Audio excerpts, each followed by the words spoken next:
"You'll love the new nursing home," my son said. The next day, I disappeared forever. I'm Auntie Jasmine, a 53-year-old black woman who built a real estate empire from nothing, and my own son tried to have me declared incompetent so he could steal everything I'd worked for. He told me I'd love the new nursing home, showed me brochures with smiling old folks in wheelchairs, and had already forged the documents to take control of my assets. What he didn't know was that I'd found his entire plan 2 weeks earlier, and by the time he realized I'd disappeared, I'd already transferred every property, emptied every account, and built myself a new life where he'd never find me. The last thing he saw was a letter from my attorney explaining that I was perfectly competent enough to make sure he'd never see a single penny of what I'd built. Now let me tell you how a mother's love died and a woman's fury was born. The morning after I found the documents, I sat at my kitchen table, the same oak table I'd refinished with my own hands 20 years ago, with a cup of coffee growing cold between my palms. The grandfather clock in the hallway ticked like a countdown. Tick, tick, tick. Each second felt like a hammer against my chest. The manila folder lay in front of me, innocent-looking. Inside were photocopies of documents I'd found in Marcus's briefcase when he'd left it at my house 3 days ago. Competency hearing petition, power of attorney papers, a letter from a doctor I'd never met declaring me mentally unfit, sales agreements for my properties with Marcus's signature already on them. My hands trembled as I picked up my coffee cup. The liquid sloshed, nearly spilling. I set it down again. Had I been such a fool? 53 years on this earth, 31 years building my business, and I'd missed the signs that my own child, my baby boy, was planning to rob me blind. The early morning light filtered through my kitchen windows, falling across the photographs on my refrigerator. Marcus at his college graduation. Marcus at his wedding. Marcus holding his daughter for the first time. Every photo a memory of love, sacrifice, and pride. Now every smile in those pictures looked like a lie. My throat felt tight. The room seemed to spin slightly, and I gripped the edge of the table to steady myself. I'd always known Marcus had his father's weaknesses. Gerald had left us when Marcus was 5, couldn't handle the responsibility of family. But I never thought my son would betray me like this. I remembered the day Marcus was born. January 15th, 1993, at 3:47 in the morning. I was 22 years old, alone and terrified. The nurses had placed him in my arms, and I'd looked down at his tiny face and made a promise. I would give him everything I never had. And I did.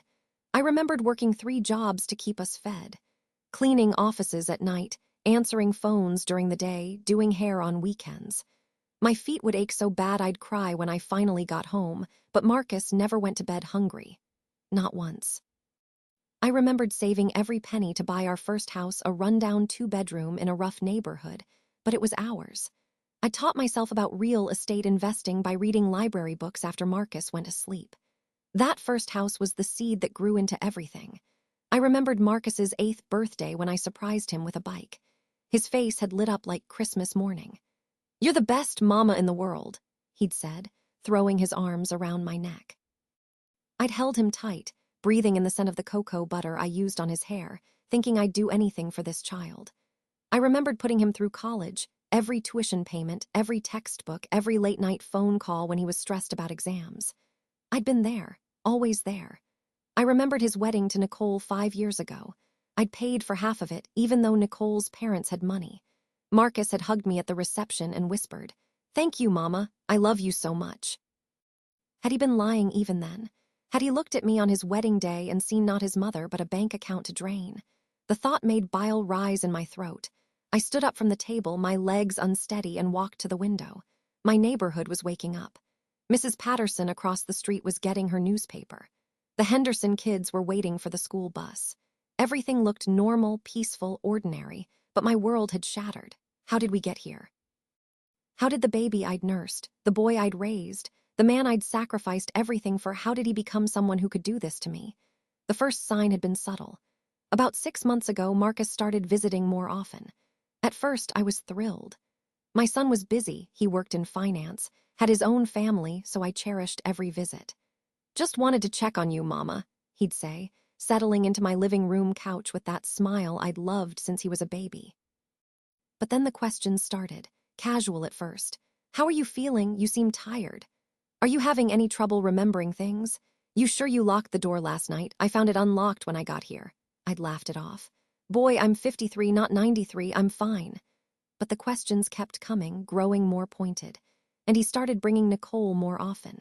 She'd watch me with these concerned eyes like I was a china doll about to break. Then came the incident at the family dinner 2 months ago. I'd hosted Thanksgiving at my house like I did every year. My dining room table, custom-made cherry wood that I'd commissioned from a local craftsman, was laden with turkey, dressing, greens, mac and cheese, candied yams, my famous peach cobbler. 23 family members crowded into my home, laughing and eating. Everything was perfect until I went to the kitchen to get more sweet tea. When I came back, Marcus was standing at the head of the table, tapping his glass for attention. "I want to say something," he announced. "I'm really grateful Mama could put this together, but I've been worried about her lately." He looked around the table with exaggerated concern. "She's been forgetting things, getting confused. I found her bills unpaid last week." "That's not true," I'd interrupted, my voice sharp. "I pay my bills on time, always have." "Mama, it's okay to need help," Marcus said, his tone so patronizing I wanted to slap him. "There's no shame in it, we all get older." My sister Clara had narrowed her eyes at Marcus. "Jasmine looks fine to me, sharp as ever." "You don't see her every week like I do," Marcus countered. "I'm just saying we need to think about her future, make sure she's taken care of." I'd ended the discussion then, but the seed had been planted. I saw it in my relatives' faces, the doubt, the concern, the pity. That night after everyone left, I'd sat in my darkened living room and cried for the first time in years. The second piece of evidence came 3 weeks later.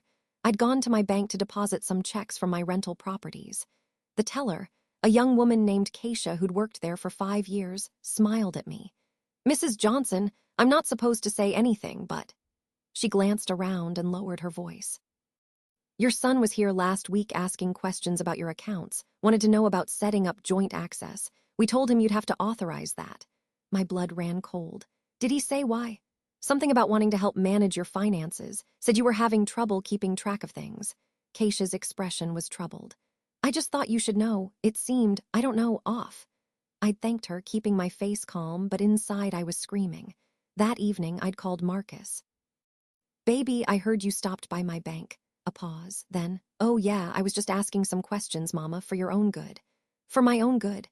You've got a lot of properties, a lot of accounts. It's a lot to manage. I thought maybe I could help. I've been managing just fine for 30 years. "I know, Mama, I know. I'm just worried about you. You're getting older and these things can get complicated. I'm 53, Marcus, not senile." Another pause. "Of course not, Mama. I didn't mean it like that. I just love you and want to make sure you're taken care of." I'd let it go that night. But I started paying attention, really paying attention. I noticed Marcus going through my mail when he visited. I caught him photographing documents on my desk. I saw him exchange meaningful looks with Nicole when I repeated a story I'd told before, something everyone does, but they made it seem significant. The breaking point came 3 days ago. Marcus had stopped by, saying he needed to pick up some papers he'd left. I'd been in the shower when he arrived. He still had a key, so he'd let himself in. When I came out wrapped in my robe, he was in my living room on his phone. He didn't see me at first, and I heard him say, "Yeah, I left the briefcase there. I'll get it later." "No, she won't look inside. She trusts me." The hearing is set for December 15th. Once the judge declares her incompetent, we'll have full control. The nursing home has an opening in January. Yeah, Woodcrest. It's cheap and the reviews don't matter because she won't know the difference by then.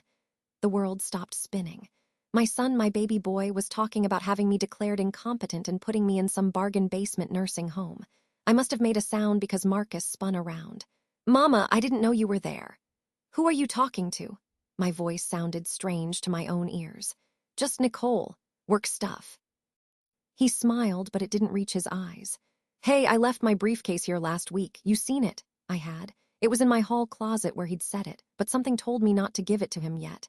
"Haven't seen it, baby. I'll look around." "Okay, thanks. I gotta run anyway. Love you, Mama." He'd kissed my cheek and left. I'd waited until his car pulled away, then I'd gone to the closet and opened that briefcase. Inside was my death sentence. The competency hearing petition was dated for December 15th, 2 weeks away. The doctor who'd signed the mental fitness evaluation wasn't anyone I'd ever seen. The power of attorney documents gave Marcus control over all my assets. There were property sale agreements with buyers I didn't know, prices well below market value. There was information on Woodcrest Nursing Home, a facility with one-star reviews, citations for neglect, and monthly fees that were suspiciously low. But the worst thing, the thing that made my hands shake with rage, was a handwritten note in Marcus's writing. Once Mom's in Woodcrest and we have POA, we can sell everything within 60 days. Split with Nicole 50-50. She'll never know. The dementia diagnosis will prevent her from legally challenging anything. I had photocopied everything before putting the briefcase back exactly as I'd found it. And now, sitting at my kitchen table in the cold morning light, I had to decide what to do. I could confront Marcus directly, but what good would that do? He'd just deny it, say I was confused, use my anger as evidence of mental instability. I could tell other family members, but who would believe me? Marcus had been laying the groundwork for months, making everyone think I was slipping. No, I needed to be smarter than that. I needed help. I picked up my phone and called the one person I knew I could trust. Clara, it's Jasmine. I need your help with something, and I need you to not ask questions until we're face to face. My sister didn't hesitate. I'll be there in 20 minutes. Clara arrived 18 minutes later. She took one look at my face and pulled me into a hug. Jas, what's wrong? I handed her the folder without a word. My sister sat at my kitchen table and read through every page. I watched her expression change from confusion to disbelief to pure fury. That motherfucker, Clara breathed. That ungrateful, greedy little, I know. Auntie Jasmine, we have to stop him. Clara only called me Auntie Jasmine when things were serious. It was what her kids called me, what the whole family called me. The name carried weight, respect. We have to tell everyone what he's planning. And say what? That I found documents in his briefcase that I shouldn't have been looking through. He'll say I'm paranoid, confused. He's been setting this up for months, making everyone think I'm losing it. Clara's jaw tightened. So what do? We need a lawyer, a good one. Clara nodded slowly. I know someone, Valerie Chen. She handles estate law and she's vicious when she needs to be. Helped my friend Teresa when her kids tried to pull something similar. Can you call her today? I'll do better than that. I'll drive you to her office right now. Valerie Chen's office was in downtown Atlanta, on the 15th floor of a glass building that reflected the morning sun. She was a small woman, maybe 5'2", but when she shook my hand, her grip was firm and her eyes were steel. Clara gave me a brief overview on the phone, Valerie said, gesturing for us to sit. Tell me everything. I laid it all out, the documents, the conversations, Marcus's behavior over the past months. I handed her the folder with the photocopies. Valerie read through them carefully, making notes. When she finished, she looked up at me with an expression I couldn't quite read. Mrs. Johnson, your son is attempting to commit what's called undue influence and potentially elder abuse. The fact that he's filed for a competency hearing without your knowledge, using a doctor you've never seen, is fraudulent. The power of attorney documents are invalid without your signature. This is serious. Can we stop him? We can do better than that. Valerie leaned forward. We can make sure he never tries anything like this again, but I need to ask, how far are you willing to go? I thought about Marcus as a baby, as a boy, as the man who'd hugged me at his wedding. Then I thought about that handwritten note. She'll never know. As far as it takes, I said. Valerie smiled. It wasn't a nice smile. Good, here's what we're going to do. Over the next 2 hours, Valerie laid out a plan that was both elegant and devastating. First, we'd get me evaluated by a real doctor, a neurologist and psychiatrist who would conduct a thorough competency evaluation. This would establish legal proof that I was of sound mind. Second, we'd have a forensic accountant review all my assets and accounts to document everything I owned. This would prevent Marcus from claiming I'd been mismanaging my finances. Third, we'd revoke Marcus's key to my house and change all my passwords and security codes. We'd do this quietly without him knowing. Fourth, and this was the key part, we'd let Marcus proceed with his plan. We'd let him think everything was going smoothly. And when he showed up for the competency hearing on December 15th, ready to take control of my life, we'd spring the trap. The judge will have your legitimate competency evaluation, Valerie explained. We'll have evidence of Marcus's fraudulent petition. We'll have documentation of his scheme. And we'll have a motion ready to press charges for attempted fraud, elder abuse, and exploitation. What about my assets? I asked. What if he tries something before the hearing? We're going to do something proactive about that, Valerie said. Have you ever heard of an asset protection trust? I hadn't. Essentially, we're going to move all your assets, properties, accounts, investments into an irrevocable trust with you as the beneficiary. You'll still control everything, still receive all income, but legally, the assets won't be in your name. They'll be untouchable by anyone trying to claim power of attorney over you. Even if Marcus somehow succeeded with his competency hearing, he'd find himself with power of attorney over nothing. How long will this take? If we move fast, 1 week. I looked at Clara, who nodded encouragingly. Let's do it, I said. That afternoon, I met with Dr. Patricia Morrison, a neurologist at Emory University Hospital. She conducted 4 hours of testing cognitive function, memory, reasoning, everything imaginable. 3 days later, she provided a 20-page report concluding that I was cognitively intact with no signs of dementia or mental impairment. Patient demonstrates above-average memory and reasoning skills for her age. The forensic accountant, a serious man named Robert Park, spent 2 days reviewing my properties and finances. His report showed a well-managed portfolio worth approximately $8.7 million, 12 rental properties, 3 commercial buildings, a stock portfolio, and various retirement accounts. Everything was in order, every bill paid on time, every investment sound. Mrs. Johnson, Robert said when he presented his findings, whoever's been claiming you can't manage your finances is lying. Your portfolio is better organized than most people half your age. While this was happening, I had my locks changed. I updated all my passwords. I moved my important documents to a safe deposit box at a different bank, and I played along with Marcus. He called every other day. Just checking on you, Mama. How are you feeling? I'm fine, baby, just tired. I made small mistakes on purpose, left a light on, forgot to call him back one time, asked him a question I'd asked before, just enough to keep him confident that his plan was working. The hardest part was Thanksgiving, the second one in my home, and possibly the last. Marcus arrived with Nicole and their daughter, 8-year-old Jasmine, named after me, which now felt like mockery. My nieces and nephews came, Clara and her family, a few close friends. 20 people in my dining room, just like always. I watched Marcus watching me. Every little thing I did, he noticed. When I got flustered trying to carry too many dishes at once, he exchanged a look with Nicole. When I couldn't remember the name of some actor in a movie, he made a point of saying, "That's okay, Mama, memory stuff happens." Clara saw it too. She gripped my hand under the table, a silent show of solidarity. But the moment that nearly broke me came when little Jasmine, my grandbaby, climbed into my lap after dinner. "Grandma, Daddy says we're going to see you a lot more soon. He says you're moving somewhere we can visit every weekend." I felt Clara stiffen beside me. Marcus had gone pale. "Is that right?" I said carefully. "Yeah, Daddy says it's a place with lots of other grandmas and activities and stuff. He showed me pictures. Are you excited?" I looked over Jasmine's head at my son. He couldn't meet my eyes. "We'll see, baby," I told my granddaughter. "We'll see." That night, after everyone left, Clara stayed behind. "I wanted to slap him," she said. "Right there at the table. The way he's using that child, he's telling everyone," I said quietly. "Getting them ready, so when it happens, no one will be surprised. They'll all think it's for the best. Auntie Jasmine, I don't know how you're staying so calm." I wasn't calm. I was a volcano waiting to erupt. But I'd learned a long time ago that emotional displays don't win battles. Strategy does. "Just 2 more weeks," I said. "Then it's over." Those 2 weeks were the longest of my life. Valerie worked around the clock. The Asset Protection Trust was established and funded. All my properties were transferred into it. All my accounts were moved to the trust's name. On paper, I owned nothing, which meant Marcus's power of attorney papers, even if somehow validated, would give him control over nothing. But we went further than that. Valerie hired a private investigator named James Rivers.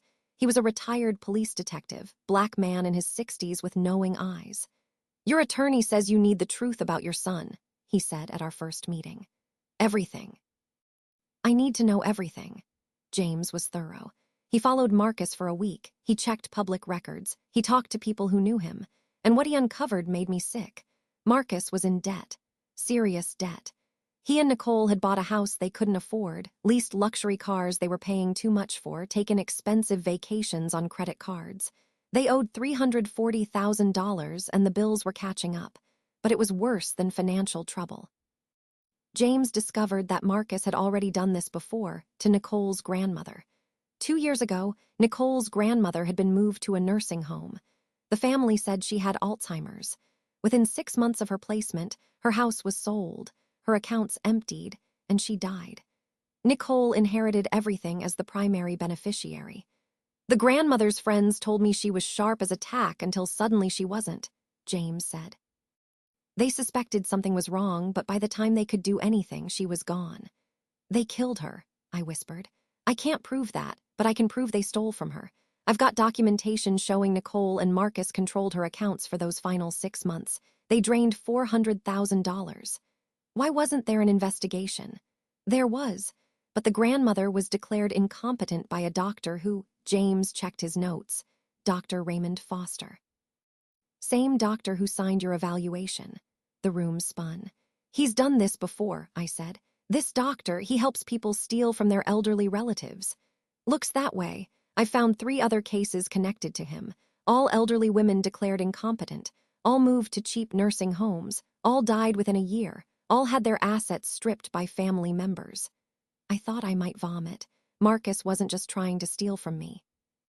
If his pattern held, he was planning to let me die in that terrible facility, alone and forgotten. My baby boy was planning to kill me. We need to stop him, I said. Not just legally. Criminally, this can't just be a civil lawsuit. James nodded grimly. Valerie's already working on it. We're building a criminal case. The DA is interested. The hearing is in 4 days. I know, we'll be ready. I spent those final days in a strange calm. I was done crying, done being hurt. Now I was just focused. I met with Valerie one last time the day before the hearing. Here's how tomorrow will go, she said. Marcus will arrive at the courthouse expecting an uncontested competency hearing. He'll have Dr. Foster's fraudulent evaluation. He'll probably have Nicole with him. The judge, Judge Anderson, and she's very good, will call the case. Marcus's attorney will present the petition. And then I'll walk in and present our motion to dismiss with prejudice. Submit your legitimate competency evaluation. I'll present evidence of fraud, and I'll inform the court that the district attorney has been notified and charges are being filed. What charges? Attempted exploitation of an elder, fraud, conspiracy, forgery. We might be able to add attempted identity theft for the forged power of attorney. If we can prove Dr. Foster was paid off, he's looking at charges too. What about Nicole? She's complicit. She'll face charges as well. I nodded slowly. And me, what do I do? You show up and watch your son's world collapse. December 15th dawned cold and gray. I dressed carefully, a navy suit, pearl earrings, my hair done perfectly. I looked every inch the competent, successful businesswoman I was. Clara drove me to the courthouse. Valerie met us outside. You ready? My attorney asked. More than ready. We walked inside. The courtroom was small, usually used for estate matters and quick hearings. I sat in the back with Clara while Valerie took a position at the front. At exactly 9:00 a.m., Marcus walked in with Nicole and a lawyer I didn't recognize. Marcus wore an expensive suit and a somber expression. Nicole's face was concerned, sympathetic. They didn't see me at first. Marcus was talking to his lawyer, gesturing animatedly. Then Marcus glanced back and our eyes met. The color drained from his face. Mama, what are you doing here? I didn't answer. I just stared at him, letting him see everything I knew in my expression. Judge Anderson will see you now, the bailiff called. We all filed into the courtroom. Judge Anderson was a black woman in her 60s with gray hair and sharp eyes that missed nothing. In the matter of the competency evaluation of Jasmine Marie Johnson, she began. Counsel, please approach. Marcus's lawyer stepped forward. Your Honor, we're here to request a competency hearing for Mrs. Johnson based on significant cognitive decline. Your Honor, Valerie interrupted, standing. I'm Valerie Chen, representing Mrs. Johnson, who is very much present and very much competent. We're filing a motion to dismiss this petition with prejudice, along with submitting a criminal complaint to the district attorney. The judge's eyebrows rose. This hearing was filed without the knowledge of the subject. Correct, Your Honor. Mrs. Johnson was never notified, never consulted, and never examined by the doctor who signed the evaluation submitted with the petition. Judge Anderson looked at Marcus's lawyer. Is this true? The lawyer shifted uncomfortably. Your Honor, in cases of significant mental decline, it's sometimes necessary to proceed without the subject's knowledge. The judge's voice was ice. Counsel, that's not how this works. Mrs. Johnson, please stand. I stood. Mrs. Johnson, are you aware that your son filed a petition to have you declared mentally incompetent? I am now, Your Honor. I was not when he filed it 3 weeks ago. And have you seen Dr. Raymond Foster for any kind of evaluation? Never, Your Honor. I've never heard of him until I saw his name on fraudulent documents. Marcus stood up. Your Honor, my mother is confused. Sit down, Mr. Johnson. The judge's tone cut through the room like a blade. Marcus sat. Mrs. Johnson, do you have any evidence supporting your claims? Valerie stepped forward with a thick folder. Your Honor, I'm submitting a comprehensive neurological and psychiatric evaluation of Mrs. Johnson conducted by Dr. Patricia Morrison at Emory. The evaluation was conducted over 4 hours and shows no signs of cognitive impairment. I'm also submitting a forensic accounting report showing Mrs. Johnson's excellent management of her assets. And I'm submitting evidence that Mr. Johnson was planning to exploit his mother financially upon gaining power of attorney. The judge took the folder and began reading. The courtroom was silent except for the rustle of papers. After what felt like an eternity, Judge Anderson looked up. Her expression was thunderous. Mr. Johnson, did you file this petition intending to gain control of your mother's assets? Marcus opened his mouth, closed it. His lawyer whispered something to him. Your Honor, the lawyer began, my client was acting out of concern for his mother's welfare. That's not what I asked. The judge looked directly at Marcus. Mr. Johnson, I'm asking you directly, did you file this fraudulent petition to steal from your mother? Your Honor, that's not, yes or no? The silence stretched. Finally, Nicole spoke. We needed the money. Every head in the courtroom turned to her. Nicole, Marcus hissed. Shut up. We're going to jail anyway, Nicole said, her voice rising hysterically. We owe $340,000. We were going to lose everything. The house, the cars, everything. His mother has millions just sitting there. Nicole, stop talking. And she's alone anyway. No one to leave it to except Marcus eventually, so we just moved up the timeline. Mrs. Johnson, Marcus's lawyer said desperately, is clearly distressed and doesn't know what she's saying. I know exactly what I'm saying, Nicole shrieked. We needed the money. We would have taken care of her in the nursing home. You mean Woodcrest? I spoke for the first time, my voice cutting across Nicole's hysteria. The facility with 1-star reviews. Where you planned to pay the bare minimum while you sold all my properties. Nicole's mouth opened and closed like a fish. That's not, Marcus started. Where you planned to split $8.7 million 50-50. I continued, standing. While I rotted in a facility so cheap that residents share rooms and go days without baths. Mama, you don't understand. I understand perfectly. My voice was steel. You tried to steal my life's work. You tried to have me declared incompetent using a fraudulent doctor who's done this before. You planned to abandon me in a horrible facility while you lived off my money. It would have been mine eventually anyway. The words hung in the air. Marcus realized what he'd said. He looked at his lawyer, at the judge, at me. His face crumbled. Mama, I didn't mean, yes, you did. My voice was calm now, dead calm.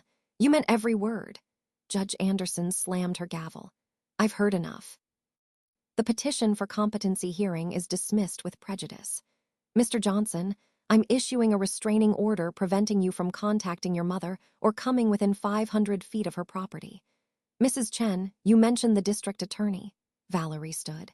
Yes, Your Honor. We've prepared a criminal complaint for attempted elder exploitation, fraud, and conspiracy.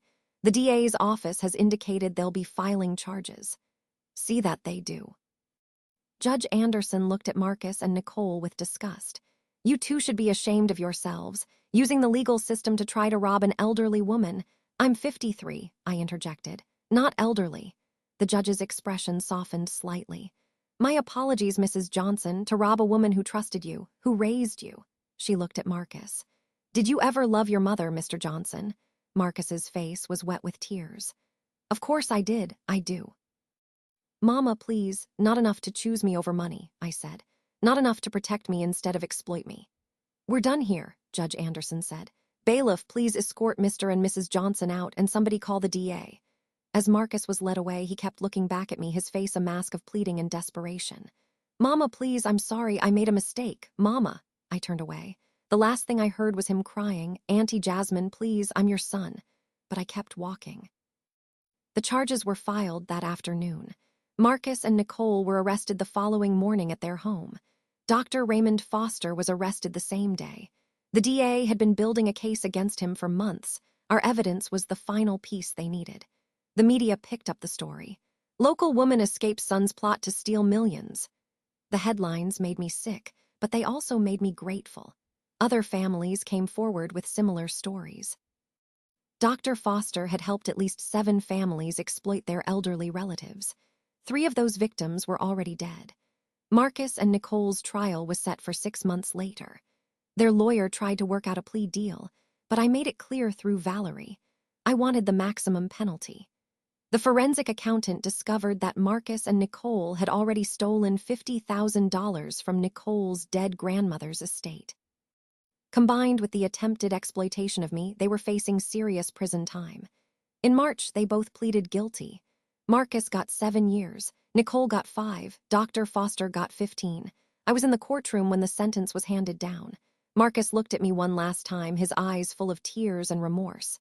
"I'm sorry, Mama," he mouthed. I just looked at him, then I walked out. But that wasn't the end of my story. It was just the beginning of a new chapter. You see, while Valerie had been setting up the Asset Protection Trust, she'd also helped me with something else, disappearing. Not literally, not in the way Marcus had planned for me, but effectively. I sold my house in Atlanta, the house where I'd raised Marcus, where I'd hosted countless family dinners, where I'd built my life. I sold it for a good price to a lovely young couple. Then I bought a beautiful condo in Charleston, South Carolina, under my trust's name. I cut ties with most of the family. The ones who'd believed Marcus's lies, who'd looked at me with pity and concern, who'd thought I was losing my mind, they didn't get my new address or phone number. Clara did. A handful of loyal friends did. But most of the people who'd known me as Marcus's mother, as the family matriarch, as Auntie Jasmine who hosted every holiday, they just saw me vanish. I heard through Clara that it caused quite a stir. "Where's Auntie Jasmine?" people asked at family gatherings. "Have you heard from Auntie J?" Clara would just shrug. She needed a fresh start. Some people were hurt, some were angry. Some sent messages through Clara begging me to come back, saying they missed me. But I was done. I'd spent 31 years building a business, raising a son, being the strong one everyone could count on. I'd been Auntie Jasmine, the matriarch, the rock, the problem solver. Now I was just Jasmine. And Jasmine was going to live for herself. In Charleston, nobody knew my story. I was just a successful businesswoman in her 50s who'd moved to the coast. I joined a book club. I took painting classes. I made new friends who knew nothing about Marcus or the trial or any of it. I dated a little. Nothing serious, just dinners and movies with nice men who made me laugh. After decades of putting everyone else first, I was finally putting myself first. My rental properties in Atlanta continued generating income, now managed by a professional property management company. I'd kept 3 of my favorite commercial properties. They were cash cows. The rest I'd sold, diversifying into mutual funds and bonds. My portfolio was worth more than ever. I lived simply but comfortably in my Charleston condo. Views of the harbor, morning walks along the waterfront, evenings reading on my balcony with a glass of wine. Peace. Finally, peace. Clara visited every few months. During one visit, about a year after the trial, she told me that Marcus had been writing letters from prison. "He wants to see you," Clara said carefully. "Says he's sorry, says he's in therapy, says he understands what he did wrong." "No, Jas, no." I set down my wine glass. "I spent my entire adult life loving that man. I sacrificed everything for him. I worked myself to the bone so he could have a good life. And the moment he got a chance, he tried to throw me away like garbage. There's no coming back from that. He's your son. He stopped being my son the moment he decided my life was worth less than his debt." Clara didn't bring it up again, but I'd be lying if I said I never thought about Marcus. Sometimes, late at night, I'd remember him as a baby, as a little boy who'd held my hand crossing the street, as a teenager who'd made me laugh with his silly jokes. And I'd mourn, not for the man he'd become, but for the child he'd been, for the future we should have had. For the relationship that died in Judge Anderson's courtroom. They say time heals all wounds. I don't know if that's true, but time does make wounds manageable. 2 years after the trial, I met a woman named Patricia at my book club. She was 63, sharp and funny, with silver hair and kind eyes. We became friends quickly. One evening, over dinner, she told me her story. Her daughter had tried to have her declared incompetent to gain control of her assets. Patricia had fought back one and cut her daughter out of her life. People think I'm heartless, Patricia said. How can a mother abandon her child, they say, but they don't understand. My daughter didn't see me as her mother, she saw me as a bank account. I reached across the table and took her hand. I understand, I said, and I told her my story. When I finished, Patricia's eyes were wet. You saved yourself, she said. You were smart enough and strong enough to save yourself. A lot of women in our position aren't. She was right. I thought about Nicole's grandmother, dead at 68 in a terrible nursing home. I thought about the other victims of Dr. Foster's scheme. Women who trusted their families and paid with their freedom and their lives. I'd almost been one of them, but I'd fought back. And I'd won. That night, walking back to my condo along the Charleston waterfront, I thought about the title people used to call me, Auntie Jasmine, the family matriarch. A woman everyone turned to for help and wisdom and support. That woman was gone. She disappeared the day Judge Anderson dismissed Marcus's petition. Now I was just Jasmine, and Jasmine was free. 3 years after the trial, Clara called with news Marcus was up for parole. He wants you to speak at the hearing, she said. His lawyer thinks a letter from you would help. I thought about it for approximately 3 seconds. Tell his lawyer I'll be there, I said. Clara was surprised. Really? Really? I have something to say. The parole hearing was in Atlanta. I drove up the morning of, staying in a nice hotel downtown. I wore a burgundy suit that cost more than Marcus used to make in a month and diamonds that caught the light. I looked successful, healthy, happy, because I was. Marcus was brought in wearing a prison uniform. He'd lost weight. His hair was starting to gray. He looked older than his 32 years. When he saw me, his face lit up with hope. Mama! I didn't smile. The parole board, 3 serious-faced people behind a long table, asked me to speak. I stood. My name is Jasmine Marie Johnson. Marcus Johnson is my son. He was raised in a loving home. I sacrificed everything to give him opportunities I never had. I paid for his education, helped him start his career, supported his marriage. I paused. And he thanked me by trying to have me declared incompetent so he could steal everything I'd worked for and abandon me in a facility where, based on his pattern, I likely would have died within a year. Marcus's face crumbled. Mama, please, I'm not finished. My voice was steel. The board asked for my opinion on his parole. Here it is. Marcus Johnson is a danger to vulnerable adults. He is manipulative, calculating, and motivated purely by greed. He has shown no genuine remorse, only regret at getting caught. If released early, he will find another victim. Maybe not immediately, maybe not obviously, but eventually he will hurt someone else. That's not true, Marcus burst out. I've changed. I've been in therapy. Mama, please, I know I hurt you, but I'm different now. You're different because you're in prison, I said calmly. Not because you've changed. You're sorry you got caught. You're sorry you're facing consequences. But you're not sorry for what you tried to do to me. I am, I swear I am. Tears streamed down Marcus's face. I think about it every day. What I did, what I almost did, it makes me sick. Mama, I love you. I know I hurt you, but you're still my mama. Doesn't that mean anything? I looked at him for a long moment. This man-child who'd once been my whole world. You stopped being my son the day you decided my life was worth less than your debt, I said quietly. And I stopped being your mama the day I walked out of that courtroom. We're strangers now, Marcus, and we always will be. I turned to the parole board. Deny his parole. Let him serve every day of his sentence, make him think about what he's done, and pray that when he gets out, he's learned enough not to hurt anyone else. Then I walked out. Marcus was screaming behind me. Mama, Mama, please don't leave me. I'm sorry, I'm so sorry. Auntie Jasmine, please. I kept walking. His parole was denied. I drove back to Charleston that same day and never looked back. Now, sitting on my balcony watching the sun set over Charleston Harbor, I'm at peace with my choices. Some people say I was too harsh. That Marcus deserved a second chance. That family should forgive family. But those people never had their own child try to steal their life. They never found fraudulent documents planning their imprisonment. They never looked their son in the eye and realized he'd been planning to let them die alone so he could take their money. They never had to choose between being a victim and being a survivor. I chose survival. Looking back now, I realize that the day I found those documents was the day I saved my own life. If I'd been less observant, less smart, less willing to fight, I'd be in Woodcrest right now if I was still alive at all. My properties would be sold. My accounts would be empty. And Marcus would be living in a big house, driving a luxury car, taking expensive vacations, telling people his poor mother had dementia and it was so sad, but at least she was comfortable in the nursing home. Instead, he's in prison. Nicole's in prison. Dr. Foster's in prison. And I'm free. I'm free to live my life on my terms. I'm free to spend my money as I choose. I'm free to decide who gets access to me and who doesn't. I'm free. Some say I was too harsh with Marcus, that I should have given him another chance. But let me tell you something. When someone shows you who they really are, believe them. Marcus showed me that he valued money over my life. He showed me that his convenience was more important than my freedom. He showed me that he was willing to commit fraud, exploitation, and possibly manslaughter to get what he wanted.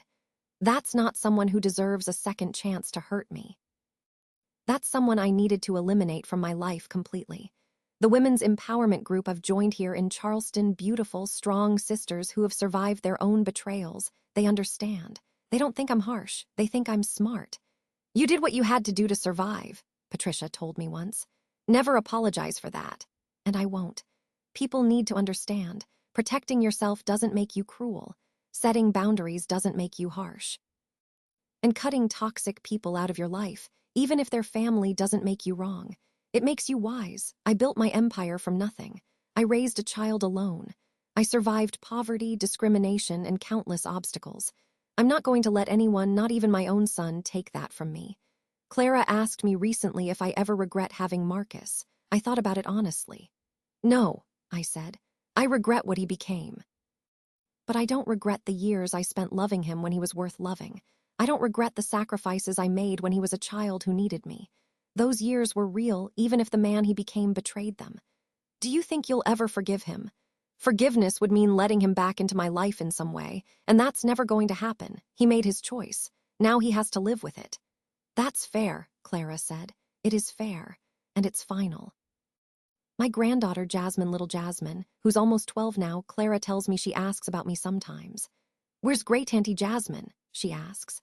Why doesn't she come to family things anymore? Clara tells her age-appropriate versions of the truth. Your daddy made some very bad choices and hurt Great Auntie Jasmine. She had to protect herself. Part of me is sad that Jasmine is growing up without knowing me. She was innocent in all of this, but part of me knows that this is the price Marcus paid. He doesn't get to use his daughter to manipulate me. He doesn't get to play on my love for my grandbaby to worm his way back into my life. He lost me. He lost everything. And that's justice. Last week, I got a letter forwarded through Clara. It was from Marcus, written from prison. I almost threw it away unread, but curiosity got the better of me. The letter was 4 pages of apologies, explanations, and pleading. He'd found religion in prison, he said. He understood what he'd done wrong. He wanted to make amends. He wanted a relationship with me when he got out. He wanted me to be part of his daughter's life. He wanted. I read it once. Then I did something I'd been wanting to do for 3 years. I took that letter, along with every photo I still had of Marcus, every memory, every memento, and I drove to a remote beach south of Charleston. I built a small fire in a metal trash can I'd brought for the purpose. And I burned it all. I watched Marcus's face curl and blacken in the flames. I watched his childhood photos turn to ash. I watched his letter disintegrate into smoke. And I felt nothing, no satisfaction, no sorrow, just emptiness where love used to be. That night I came home and had dinner with Patricia and some other friends. We laughed. We drank wine. We made plans for a trip to Savannah next month. Nobody asked about my afternoon. Nobody knew about the fire. It was my ritual. My closure. My final goodbye to the son I'd lost long before he ever went to prison. Now I'm 56 years old. I have more money than I'll ever spend. I have real friends who value me for who I am, not what I can do for them. I have a life that's entirely mine, with no one to answer to and no one to support. And you know what? It's wonderful. Every morning I wake up in my beautiful condo. I have coffee on my balcony watching the sunrise over the water. I spend my days doing exactly what I want: reading, painting, walking, meeting friends, traveling. I answer to no one. I'm not mama to an ungrateful son. I'm not Auntie Jasmine to a family that took me for granted. I'm not the matriarch everyone dumps their problems on. I'm just Jasmine. And Jasmine is free. If someone had told 22-year-old me that scared girl holding her newborn son, promising to give him everything, that it would end like this, I would have been devastated. But 56-year-old me understands something that young woman didn't. You can't save people from themselves. You can't love someone into being a good person. And you can't sacrifice yourself forever for people who don't value the sacrifice. Sometimes the people you love most will hurt you worst. And when that happens, you have two choices: be a victim or be a survivor. I chose survivor. I disappeared from my old life, not because I was weak, but because I was strong enough to walk away. Strong enough to build something new, strong enough to choose myself. "You'll love the new nursing home," my son had said, already counting my money in his head. But the only one who ended up in an institution was him. And me, I'm living my best life exactly the way I deserve. That's my revenge, that's my justice, and it's enough.